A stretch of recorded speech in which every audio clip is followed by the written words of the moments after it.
Ladies and gentlemen, I just want to mention quickly, if you're interested in the VIP sale, it is ending in less than 9 hours. You want altcoin trading signals 5 times a week and access to a group chat, you can do so. There it is, 9 hours left. Check out the pinned comment and description. Let's get into the content.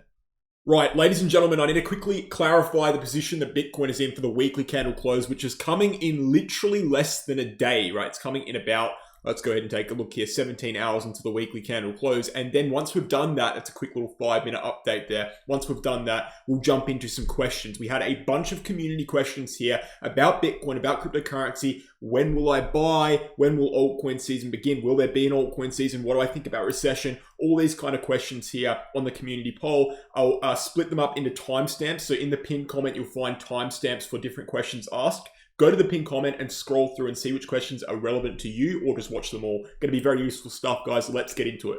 Alrighty, ladies and gentlemen, the recap here and then discussing the weekly candle close first and foremost. We've got the macro structure here, the descending channel formation. Everyone knows that by now, or you should know it unless you've been living under a rock. We are in a large descending channel formation on Bitcoin, and that is a bullish macro structure. It's bullish, but it can certainly break down, of course, and if it does break down, that's when we know to get the hell out of the market and run for the hills. Now, I'm not holding any altcoins whatsoever right now because, quite simply, we're not in an altcoin season, and we'll discuss that in one of the questions later in this video.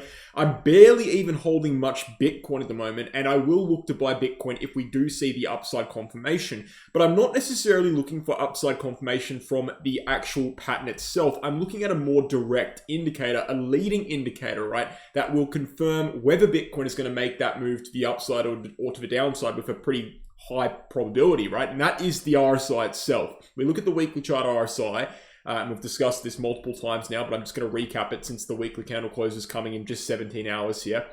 We look at the weekly candle RSI and we see a very strong ascending line right here that's acted as resistance and support in the past. You can see if we zoom out and get the chart and view as well, it's led to major bottoms and major tops on Bitcoin moves in the past. But more specifically, it's a baseline for other formations to start forming on the RSI. So it's not just the line itself, it's triangles that form with that line. So we go ahead and highlight this in yellow so you can see it. A line here for resistance, which we broke to the upside that led to the COVID bottom and led to the bull market in 2020 and 2021. Another line right here, as you can see, which we broke to the upside. It led to the bottom here of the bear market itself and led to an upside move into early 2023. We see another resistance line here in 2023 itself that led to an upside move and led to the ETF release and the all-time high later in early this year, right? So these resistance lines that form using that larger kind of support line there as a base are very, very important and very, very precise. When we break them, we go upwards massively. And by the way, when we break downwards from the support line, we go downwards massively. I mean, the breakdown from support there led to the rest of the bear market preceding the little dead cat bounce we saw in April 2022. The reason I'm showing you this right now is because there is a new triangle formation forming on the weekly chart RSI. We know the weekly chart RSI is very, very accurate in predicting where the price chart will move. And given the fact that this triangle will be breaking out before the middle of September, because we have to, right? It reaches an apex at September 23rd. It means basically within the next couple of weeks, we're going to be moving, right? We're going to be moving on the RSI, which will lead to a move on the price chart. And with the weekly candle in just 17 hours, right, it is very intense here because we could very well in 17 hours close either below or above this triangle formation on the weekly chart RSI, in which case a move has been confirmed, okay? Now, obviously, full confirmation would actually occur at the price chart breakout of its structure, right, the descending channel formation, but this will do a lot to confirm where the price will go. It won't do the whole, the whole amount, but it will do a lot, right? It's a very, very precise indicator, very, very indicative of where price action goes. Just to clarify, it's not an indicator of confirmation. You see confirmation on the price chart only, but it is an indicator that, again, is indicative of where the price chart will move. And breaking this to the upside will not be bearish by any means. I mean, it will be exceptionally bullish, and breaking this to the downside would not be bullish by any means. It would be exceptionally bearish, and it would likely lead to a breakdown of the price chart. So that's why it's so important in 17 hours that we either remain within this pattern or we break it to the upside. And given the fact that Bitcoin right now, if we flip to the daily chart and if we flip to a more expanded version of the channel formation, is testing a major support zone as we speak, We can't really afford Bitcoin dropping down below that major support zone. It needs to hold that support zone, right? This is why I said yesterday we're on the edge of a cliff. We need to hold this level, because if we do drop downwards in the next 17 hours before the weekly candle close and break this support zone, that will lead to a breakdown on the weekly chart RSI. And if that occurs, that will likely lead to a breakdown in the price chart. So we're in a very fragile position here on Bitcoin.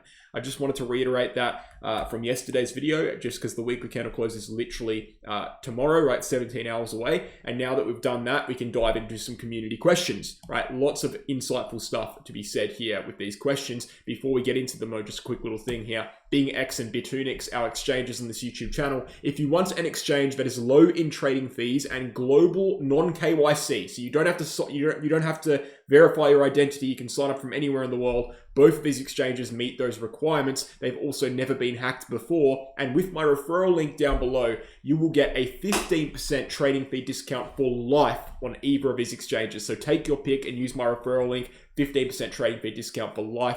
Access to a good exchange. You can't go wrong. Go ahead and do that and help out me and help out yourself by getting on a good exchange. Let's get into the questions. First question. Let's assume that Bitcoin starts to fall between 40K, 30K, 20K. Would you consider accumulating some or never buying spot again, given as the cyclical trends will be broken? So obviously if Bitcoin has reached its top here, if Bitcoin has topped out in March this year and it starts dropping downwards, that will be the start of a bear market of some sort, but it won't be the start of a conventional bear market, because the 4-year cycle, right, the date range trend that encompasses the entirety of Bitcoin's price action that you can see on the screen here, that has led to every single top and every single bottom being perfectly predicted, says the top will be in October 2025. Now, obviously that's not certain. It's not certain that we'll see the top in October 2025. And if we do see, if we fast forward a month from now and Bitcoin's dropping downwards and we are in a bear market and this turned out to be the top, that means this entire trend will have fallen apart. The 4-year cycle would be definitively broken. And so we wouldn't really have any macro basis we wouldn't have any macro basis to make any confident macro predictions. A lot of our predictions about Bitcoin at that point will be related to traditional markets and what traditional markets are doing, because obviously Bitcoin is correlated to traditional markets as well. And so, yeah, I would be hesitant to accumulate Bitcoin unless I was absolutely sure that traditional markets were coming to a point of reversal as well, because this would only occur, Bitcoin breaking downwards would only really occur if traditional markets went into a bad position, if they entered a recession, right? Or if there was a global recession of some sort, or even if the S&P 500 just entered a downturn for a few months. That would lead to Bitcoin dropping, assuming that it had decorrelated completely from the 4-year cycle. The only thing that would keep Bitcoin upwards is the 4-year cycle itself and traditional structures within the 4-year cycle. So my answer is I would be hesitant to buy anywhere until I saw that Bitcoin either reconnected to the 4-year cycle, Bitcoin had formed some sort of new macro trend, which I can't really see happening in any time soon, or in which the macroeconomic environment is allowing assets as a whole to pump, because Bitcoin is an asset and Bitcoin pumps with the rest of assets. So I wouldn't never buy again, not at all. I would buy, I would have to rely on other things that aren't the 4-year cycle, such as the broader macro economy, for example. So no, I wouldn't be buying just randomly at random prices and dollar cost averaging. I would still be planning my buys, but they would be predicated on different things to what we've done in the past. Here's a question just reinforcing what we discussed at the start of the video. When do you think Bitcoin will break out of this consolidation phase? Well, what I can tell you is that the weekly chart RSI, as we've just said, will be breaking out within the month of September. And look, let's just say a couple weeks from then, maybe the price chart will break out. I assume that sometime in September, we will be breaking out of this macro channel formation. It's not guaranteed. It could maybe spill a little bit into October, but I would be very, very surprised if we get to the middle of October, let's say, and we haven't broken out of this structure. I think this structure is very much coming to an end. We are much more than halfway through it. I think within the next few weeks, within the next 4 or 5 weeks, we'll be broken out. How do you contend with the issue of wanting to buy as low as possible, but also waiting for confirmation of upside price action? This question kind of goes back to market psychology, which we discussed very heavily in my last Q&A. In fact, we spent 15 minutes on it. Fundamentally, you just got to ask yourself, are you a gambler or are you an investor, right? Because I know a lot of people on YouTube, I know a lot of people on Twitter like to say, oh, you got to buy when the price is low. Guys, the price was low in 2022 in April, but it kept dropping another 50%. Okay, low is relative to where the price has been. You need to wait for confirmations to buy. The only thing that separates a gambler from an investor is a gambler is just buying randomly at prices they think look good. And an investor is actually using metrics to confirm that their buying is in an adequate position. They're buying in a position that is justified. So ask yourself, are you a gambler or are you an investor? If you're a gambler, go ahead. Buy whenever the price looks good. If you're an investor, you need to actually learn TA. You need to learn to control your emotions, right? You need to learn how to do charting, and you need to learn that just because the price is low doesn't mean it's a good time to buy, right? I would much rather buy, and this is what we did in my YouTube channel in the bear market. In the bear market, let's go ahead and look at the chart here. Go back, I promise you, go back to my YouTube channel, go watch the videos. I'm imploring you to do so. You can go and do it. Watch the videos I made from November to December 2022. When the mark was hit at 15.6K, I said, I'm very confident that was the bottom, but I'm not buying yet, right? The reason I didn't buy yet is because we did not see upside confirmation to buy yet.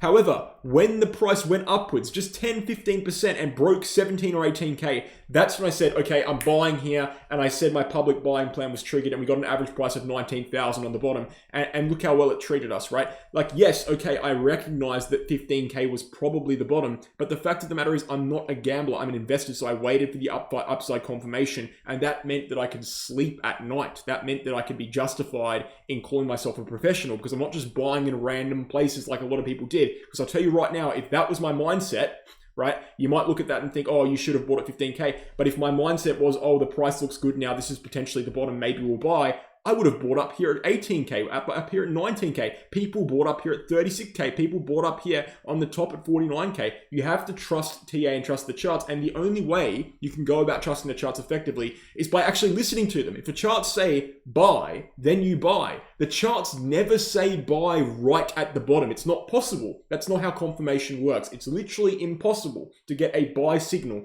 at the bottom of a downwards trend. The buy signals occur when upwards momentum is shifted after the bottom of a downwards trend. That's when you buy. So again, ask yourself the question, are you an investor or are you a gambler? Like, yes, hindsight's 2020. Sometimes gambling works. It doesn't mean it's effective long-term strategy. And that's been proven time and time again on this YouTube channel. Now, I'm going to conjoin the next two questions. I think they're very good questions, so let's just conjoin them here. I think they're related to the same kind of topic. One of them is, what are the chances of a recession in the US? And one of them is, are interest rate cuts connected to a recession, right? So both questions about recession, and recession is kind of a topic that is shrouded in uncertainty still, but I'll do my best to try and shed some light on what I think about the possibility of recession. Now, I don't have a definitive answer. I'll tell you right now, not a single person, regardless of what they tell you in this market, has a definitive answer about whether there will be a recession, right, in markets, a downturn in markets, right, and more broadly speaking, a recession in general, right? No one knows. And why does no one know? Well, it's very simple. All of the cyclical theory, when I talk about 4-year cycle, it's not just 4-year cycle that predicts a top in October 2025, right? 4-year cycle is part of a umbrella of macro trends that occur in crypto and also in markets in general, right? For example, 18.6-year real estate economic cycle is something that predicts a 2025 top, right? Another one, the presidential cycle theory, right, predicts a 2025 top, and the 4-year cycle, right? And probably many, many more that I can't remember off the top of my head. The fact of the matter is, markets as a whole move cyclically.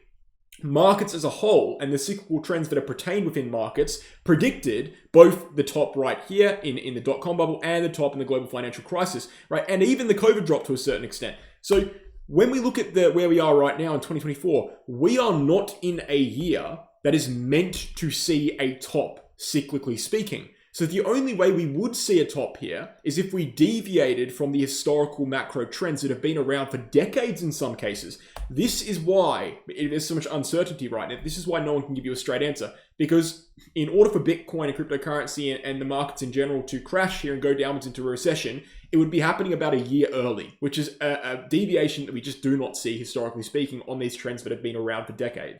And given the fact that the trend is generally your friend until it ends, it's very difficult for us as investors and not gamblers, going back to what we said before, we are investors, not gamblers. It's very difficult for us as investors who trust trends to sit here and say, oh, the trends are going out the window before it's actually occurred, right? The only way, and this goes back to what we said before, we can kind of navigate these markets is wait for confirmation, right?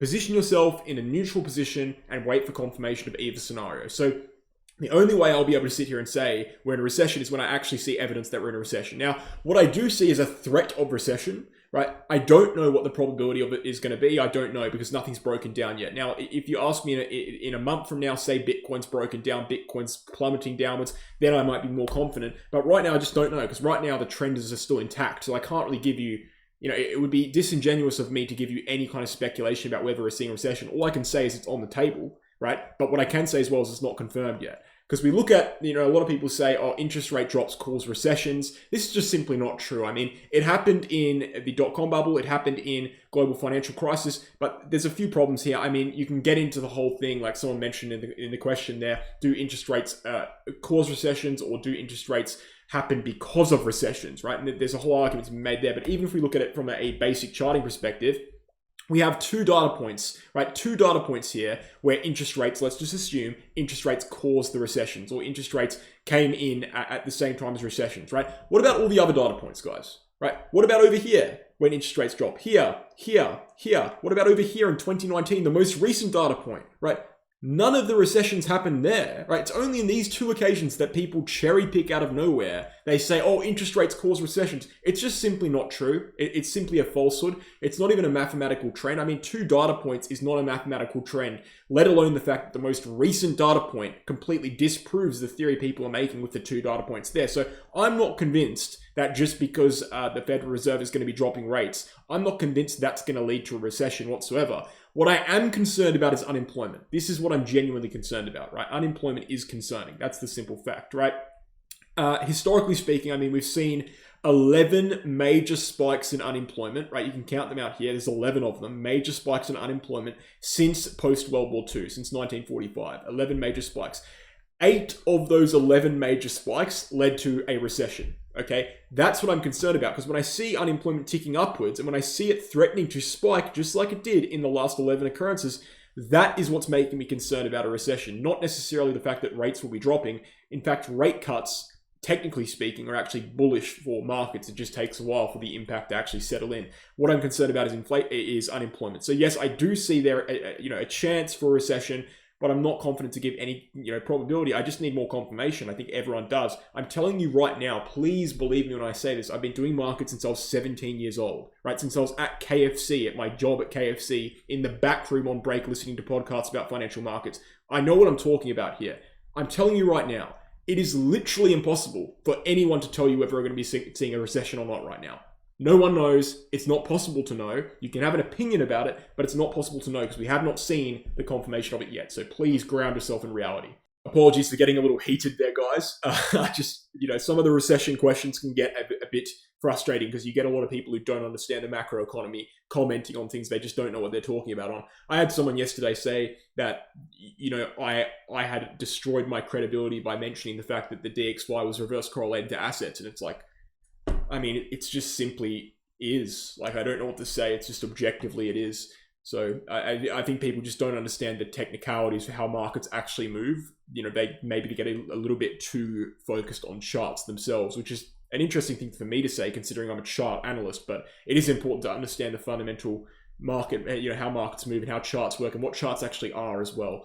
Moving forward, when is altcoin season? Altcoin season, very simple answer, will begin if Bitcoin manages to break its all-time highs. Very simple. We're still in a vicious uptrend for Bitcoin dominance. There's been no signs of top for Bitcoin dominance. Bitcoin is in a consolidation period. We're clearly not in an altcoin season by any stretch of the imagination. We're not in a parabolic bull market yet. When Bitcoin breaks all-time highs, and hence when it breaks the all-time high kind of range that it was, it has been forming since 2021 at 69K, through to 73K, it's not very much of a breakout, isn't it? Right, when we actually break properly, that's when I believe altcoin season will begin. Until then, I don't see any reason to believe it will begin, right? You don't see altcoin seasons form during periods of fear. Right now, we're in a period of fear, very clearly, right? Bitcoin's on the edge of a cliff. Bitcoin's been consolidating for 5 months. It's not doing what it usually does, cyclically speaking. We're in a fearful period right here. When that fearful period ends and when Bitcoin shows that it still has strength and when we see clarity on traditional markets, which all will happen if Bitcoin manages to break all-time highs, that's when I believe we'll start to see altcoins outperform Bitcoin. We'll start to see an altcoin season. So until then, hold tight and keep your fingers crossed. Can you cover the 2-week RSI in Bitcoin? I'll be doing that tomorrow. In tomorrow's video, we'll be assessing the 2-week chart RSI, so keep an eye out for that. And this final question here was answered in the part I did on the recession. So that comes, and it brings an end to our questions. Hope you found them useful. I hope you utilize the timestamps as well. I know there was a lot there to get through. There generally is. I like doing Q&As a lot. I do them. I think I'm going to start doing them every week or every 10 days, maybe every 2 weeks, because it gives me an idea of what the community is thinking and what stuff you guys want answered as well. So, if you're interested in seeing more Q&As, leave me a comment down below and let me know, and I'll potentially start doing them more regularly, guys. So thank you so much for watching. I hope you enjoyed. Just again mentioning the VIP sale. We've got only 8 or 9 hours left in that sale. So it's your last chance to get in there for altcoin trading signals. If you want to get access to Bingx and Bitunix, you can do so with my referral link down below for a 15% trading fee discount. Very good exchanges there. Non-KYC, global, everything you'd want on an exchange with my referral links down below. And finally, the Become a Trader 10-unit course teaches you everything you need to know, or let's say 95% of the things you need to know about trading, charting, market psychology, fundamentals, how markets work. This is a very good rundown on how to become a trader, which is why we named it the Become a Trader 10-unit course. It's on sale right now. All the information's on the website. Guys, I appreciate you watching the video. Thank you. I'll just mention one more thing. I do have a second YouTube channel called JS Quinn. This is where I post podcast content, history, politics, all this kind of stuff, philosophy. If you're interested in that, maybe go give it a listen. You might find something you like to hear there. Guys, thanks for watching. Cheers.